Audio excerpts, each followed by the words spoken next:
পাগল হয়ে গেছেন জগন্নাথ। কৃষ্ণকে না দেখতে পেয়ে, কৃষ্ণের সঙ্গ না পেয়ে পাগল হয়ে গেছে। কি করেছেন জানেন বাবা নন্দ? চন্দন কাঠের একটা চিতা সাজিয়েছে নিজের হাতে, আর সারা গায়ে ঘি মেখেছে দিদি, আর ঘি মেখে চন্দন কাঠে চিতাতে বসে আছে। বলছে আমার তো দিন এইবার শেষ হয়ে যাচ্ছে, কখন যে মরে যাবো তার কোনো ঠিক নেই। তাই আমার মৃত্যু সংবাদ গোপাল যদি পায় নিশ্চয়ই আসবে, আসবে। কিন্তু অত রাজা মানুষ বেশিক্ষণ থাকতে পারবে না, বেশিক্ষণ থাকতে পারবে না। তাই আসবে, আর কি করবে জানো? মুখে আগুন দিয়ে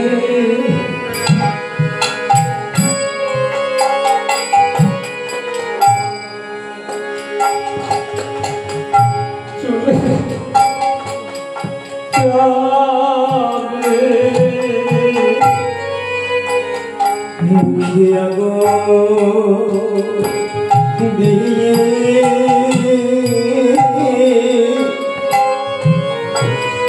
চলে যাবে,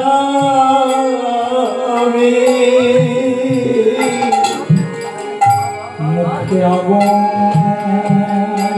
দিয়ে চলে যাবে। তাই আমি চিতা সাজাই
মহারাজ, আপনি কি করছেন?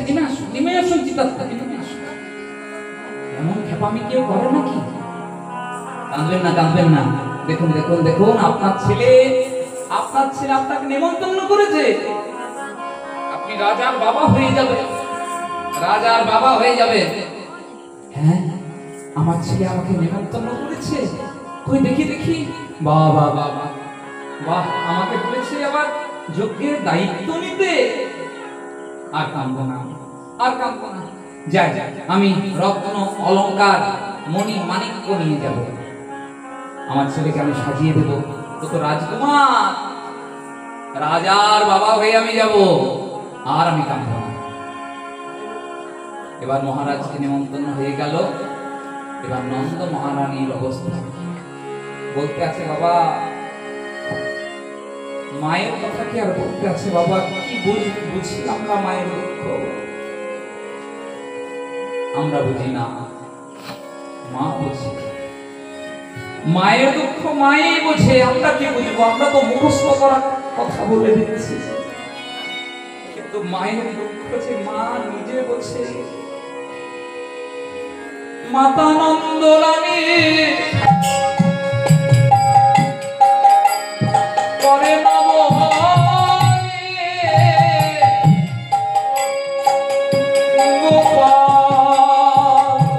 আজও সেই ডাক মায়ের মনে বিশ্বাস আছে, আজকে মনে হয় গোপাল আসবে। এইভাবে প্রতিদিন মাখন করার সময় গোপাল গোপাল বলে ডাকে, মায়ের মনে বিশ্বাস এবার এবার গোপাল আসবে, এবার গোপাল আসবে বলে। মাতা নন্দরানী করে নবনী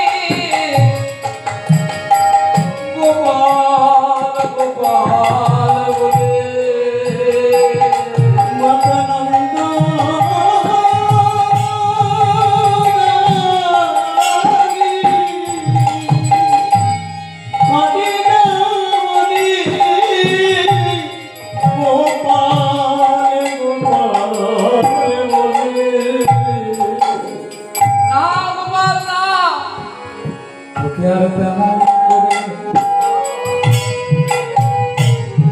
আমি তোকে বেঁধেছিলাম বলে তুই আমার ভয়ে বৃন্দাবন ছেড়ে চলে গেছিস গোপাল। তোকে আমি বেঁধেছিলাম বলে চলে গেছিস। না না গোপাল, তোকে আর তেমন করে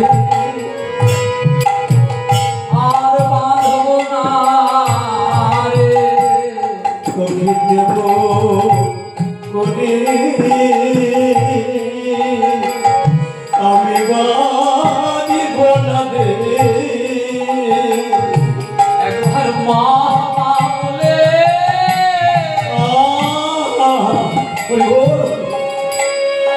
আই রে ফিরে ওরে ওরে আমার মা বলা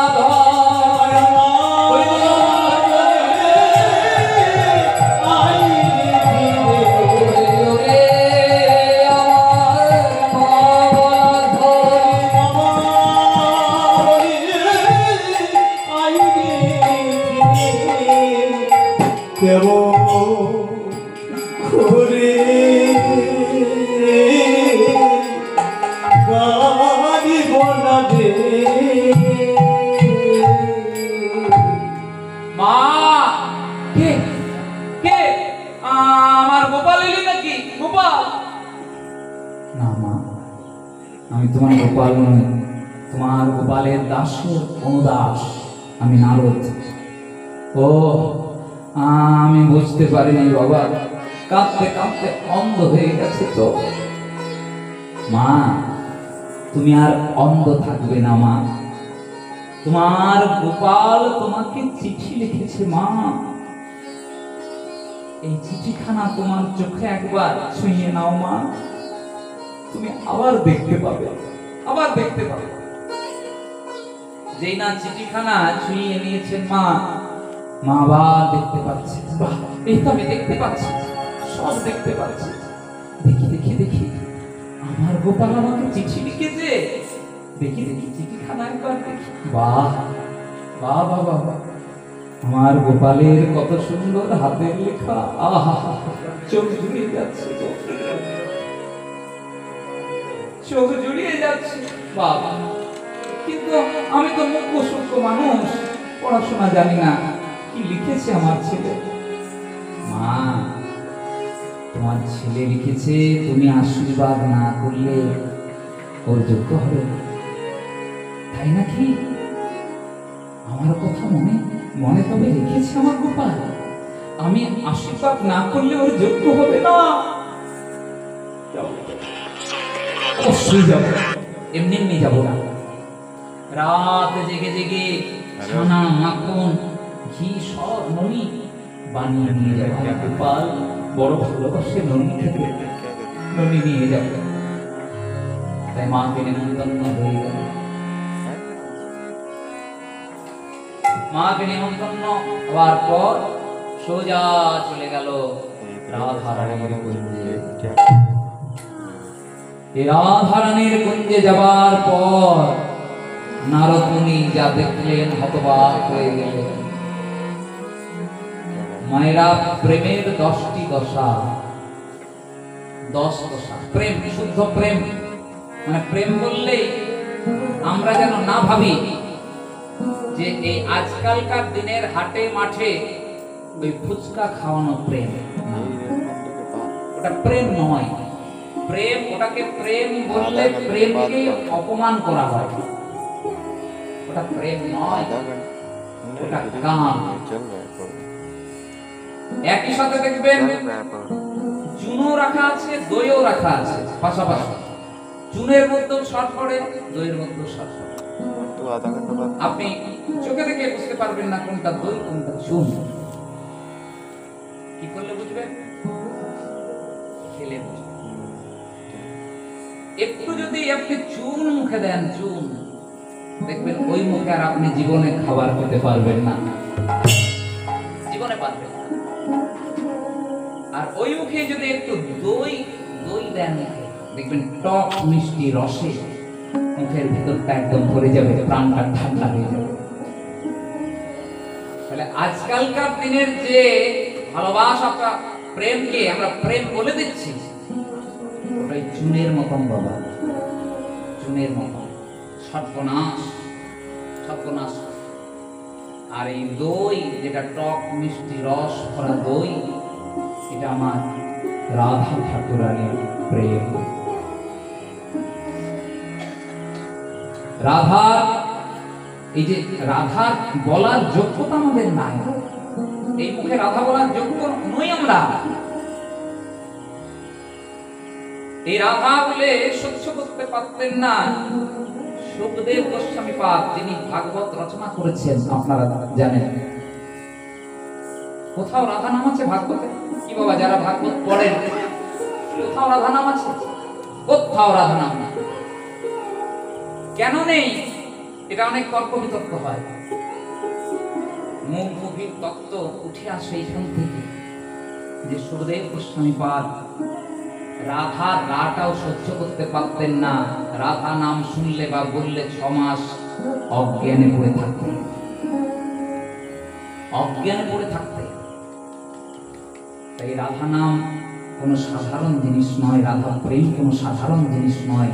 এই হাটে মাঠে কোনো মহামূর্তি নয়, বড় সাধনের ধন এই রাধা প্রেম। সাধু গুরু বৈষ্ণবের কৃপায়, কৃপা যদি কারোর উপর হয়, সাক্ষাৎ রাধারানীর কৃপা যদি হয়, কৃষ্ণের কৃপা হয়, তবে এই অপ্রাকৃত প্রেম বোঝার মতন ক্ষমতা আসে। আস্বাদন তো দূরের কথা, বোঝাটাও তাদের কৃপা ছাড়া হবে না এই প্রেম। তাই আমরা যেন কোনোদিন না ভাবি এই প্রেমের সাথে ওই প্রেমের তুলনা যদি করা হয়, সেটা ভয়ঙ্কর অপরাধ, ভয়ঙ্কর।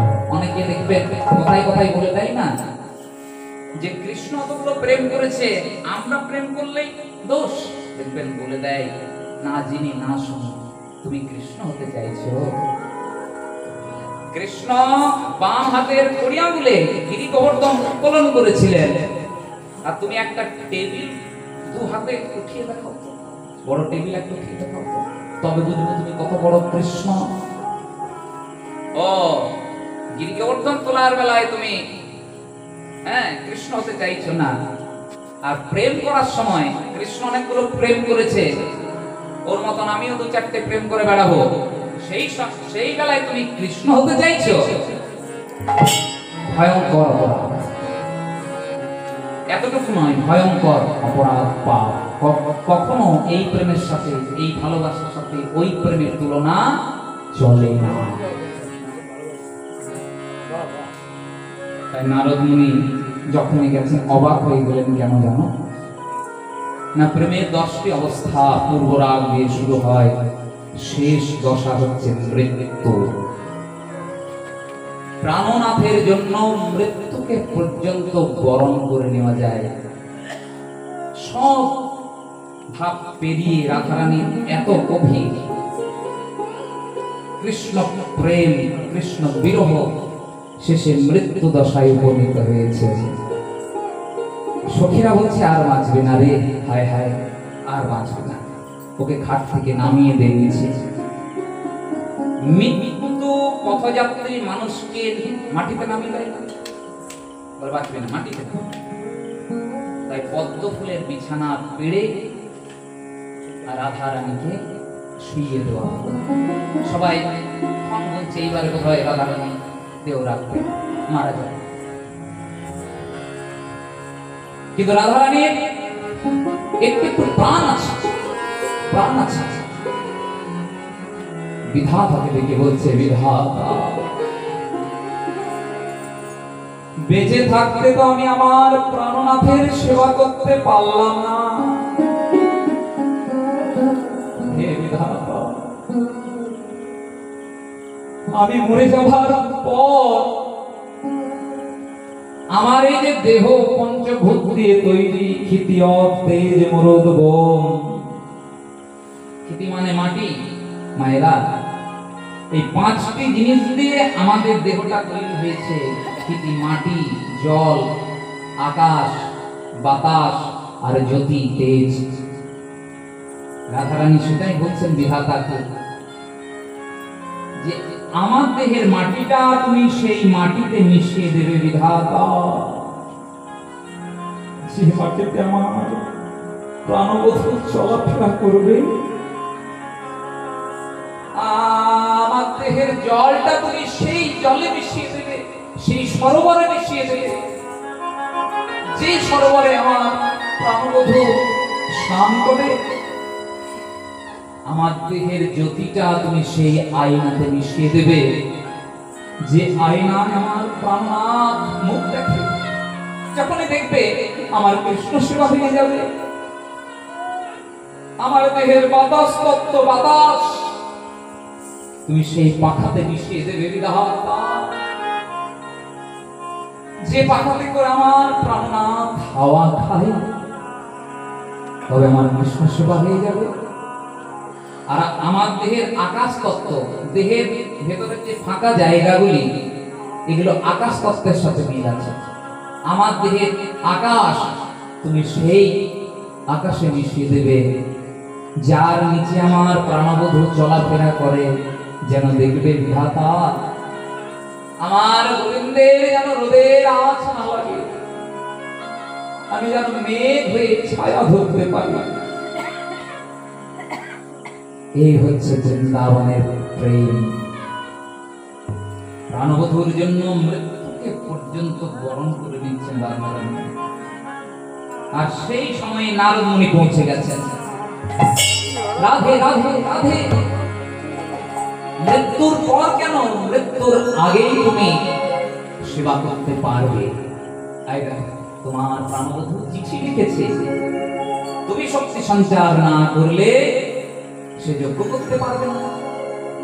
রাধারানী ধড়পড় করে উঠে বসেছে। উঠে বসে ললিতাকে সকালে বলছে, এই ললিতা, এই বিশাখা, আমি যাব আমার কৃষ্ণের কাছে, আমাকে সাজিয়ে দে ভালো করে। আপনারা হয়তো বলতে পারেন যে বাবা তুমি এখনই বলছিলে যে রাধারানী একদম মারাই যাচ্ছে, আবার উঠে বসেছে, এ কেমন কথা হয়ে গেল? বলে শোনো, সারা পৃথিবী একদিকে, বৃন্দাবন একদিকে, বৃন্দাবনের সাথে কোনো তুলনা হবে না। নামের এমন ক্ষমতা, নামের এমন মাধুর্য যে মৃত তরুলতাতে পর্যন্ত প্রাণের সঞ্চার দিয়ে দিতে পারে। তাই কৃষ্ণের নাম শুনে রাধারানী গড়গড় করে উঠে বসলেন। সাজিয়ে দে, সাজিয়ে দে, সবার আনন্দ। মায়েরা আনন্দ হচ্ছে তো? হচ্ছে? ও মায়েরা আনন্দ হচ্ছে তো? যাদের যাদের আনন্দ হয়নি উলুধ্বনি করো।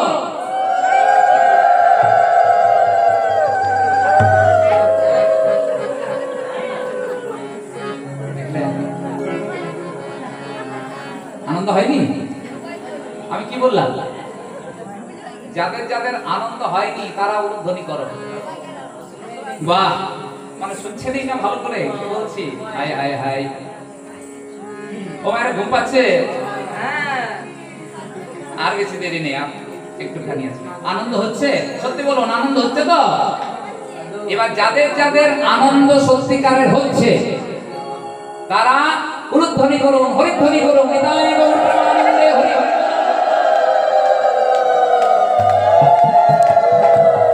না না, সবার আনন্দ হয়েছে, আনন্দ হয়েছে। এই মায়েদের দেখলেই বোঝা যায়, বাহ, আমার মায়েরা খুব ভালো মা। তার সবার আনন্দ হয়ে গেল। রাধা রানীরও আনন্দ, অষ্টসখীর আনন্দ, আপনাদেরও আনন্দ, আমাদেরও আনন্দ, সবার আনন্দ। রাধা রানীর আনন্দ। এতক্ষণ কাঁদছিলেন রাধা রানী, শুধু কান্না কান্না কান্না। আমার ওই মা জননী খুব কাঁদছেন, ফোন থেকে দেখছি, খুব কাঁদছেন, অনেকেই কাঁদছেন। হ্যাঁ, তো যাই হোক, সবার আনন্দ, কিন্তু একজনাকার মনটা ভার হয়ে আছে। আপনারা দেখতে পাচ্ছেন, আমি দেখতে পাচ্ছি, আমি দেখতে পাচ্ছি। বলে দেবো? বলে হাতে হাঁড়িটা ভেঙে দিই নাকি? একজনাকার মুখটা ভার হয়ে আছে। সবার আনন্দ হয়েছে, ওনার আনন্দ হচ্ছে না কোনো মতে। বলে কে গো? বলেই দিই তাহলে। অন্য কেউ নয় গো, কুটিলা, ননদিনী কুটিলা। কেলে ছড়ার যোগ্য দেখতে যাবে? বলি গায়ে এত লোক মরে, গায়ে এত লোক মরে, আমাদের ঘরের বউটার মরণ নাই? মুখতে মুখতে উনি আবার উঠে বসছেন কেলে ছড়ার নাম শুনে, আবার কিনা সাজিয়ে দে যোগ্য দেখতে যাব। দেখাচ্ছে যোগ্য, দেখাচ্ছে যোগ্য। কোথায় আছে আমার দাদা? দাদা কোথায় আছে? বলে দাদা এবার কোথায় থাকবে? ওই কালী মন্দিরে আছে, আয়ান ঘোষ, কালী ভক্ত আয়ান। বলে দাঁড়াও দাঁড়াও, দাদার কাছে যাই। ওই কুটিলা কোমর বেঁধে ওই আয়ানের কাছে চলে গেল। দাদা দাদা। বলে কি হলো রে কুটিলা? তোর জন্য একটু শান্তিতে পুজো করতে পারবো না নাকি? কি হয়েছে কি? বলে কি হয়নি তাই বলো, তোমার বউ। আমার বউ কি করেছে দাদা? বলে তোমার বউ মুখতে মুখতে উঠে বসেছে, আবার এখন বলছেন সাজিয়ে দে ওই কেলে ছোঁড়ার যোগ্য দেখতে যাবে। কি বললি? কৃষ্ণের যোগ্য দেখতে যাবে রাধা? আজ ওর একদিন কি আমার একদিন। মা কালীর খড়গটা তুলে দিলেন। চল, কোথায় আছে রাধা? চল দেখাবি গিয়ে। আজ ওকে আমি দু টুকরো করে দেবো। রেগে একদম অগ্নিবর্ণ হয়ে আয়ান ঘোষ ছুটে চলেছে রাধা রানীর কাছে। ছুটে গিয়ে যেই না রাধা রানীকে বাধা দিয়ে দাঁড়িয়েছে, রাধে কোথাও যাওয়া হবে না, এই পথ আগলিয়ে দাঁড়ালাম, দেখে তুমি কেমন করে যাও। যেই না বাধা দিয়ে দাঁড়িয়েছে আয়ান ঘোষ, হলো কি রাধা রানীর মনে এত ক্রোধের সৃষ্টি হয়ে গেল যে রাধা রানীর সারা অঙ্গ কালো হয়ে গেল।